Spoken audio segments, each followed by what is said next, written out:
You know, we look at, in delegation and development and empowerment, we look at three separate terms. Dumping, which is simply giving somebody something that I don't want to do, like the 15 years worth of filing that I haven't dealt with.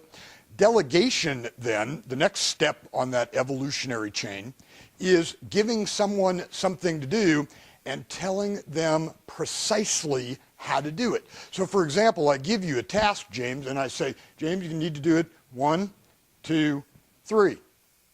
Now, the final step here is something called empowered delegation or empowerment. And I know that is a word that gets bantied around and used a great deal, but what it really means is that you are given a task and you then get to define how that task gets done within the parameters and limits of, safety and budgetary restrictions and certainly legality and ethics. But all the rest of the steps, you get to define and you get to make that course of action entirely yourself. And what's different about that is there is a greater degree of ownership. There is a greater degree of inspiration and desire in terms of getting it done and wanting to get it done than there is in delegation, and certainly than there is in dumping.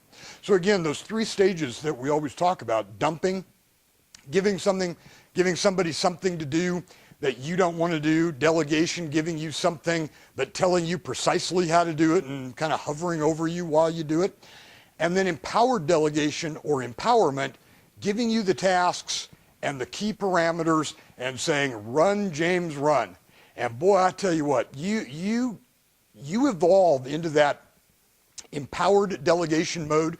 It'll have an amazing, amazing effect on the spirit and the growth of your people.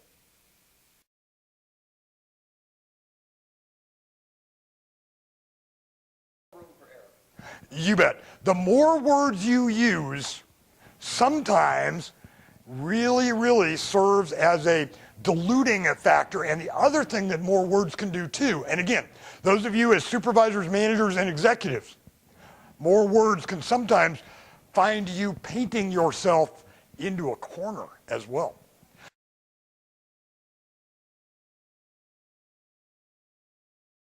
So at work then, and go into your car, drive out of the parking lot, put your head on the steering wheel and break down and cry, I'm okay with that.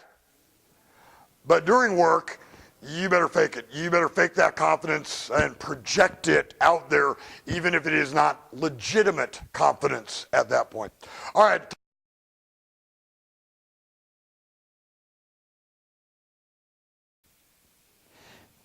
Most of us have had the great benefit in our life of working for somebody that showed some interest in us.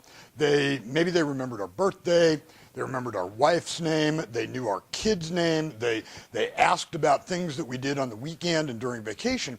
And what that did is it really creates a feel that you're important and that you're special and that they really took an interest in what was going on with you outside of the working environment.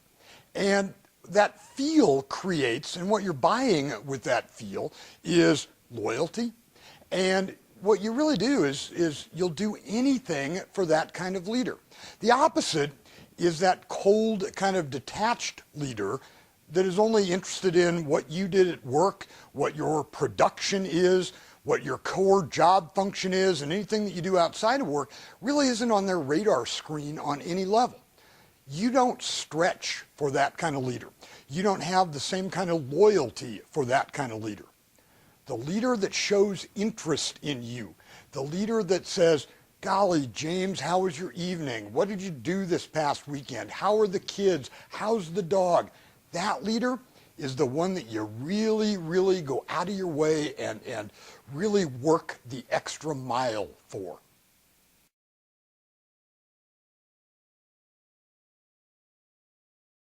Has anybody ever heard the concept transactional analysis?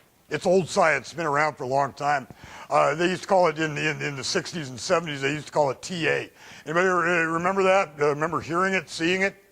Transactional analysis talks about there are three, this is going to sound fuzzy and not very good. 3 states of being. Those states of being are parent, adult, and child. Now, when we researched it, we didn't want to get into talking about states of being because that was too feely for our taste. So what we found is those states described parent, adult, child. People also communicate in those three tone elements. I mean, think about that for just a minute. People communicate in parent mode, right?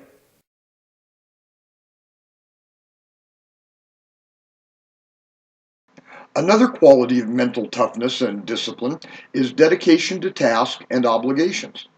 Again, probably using technology-driven approach, a leader with mental toughness clearly documents required deadlines, routine tasks, and items delegated to others.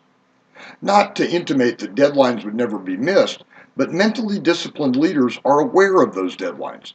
They know what's coming up. They know what the status.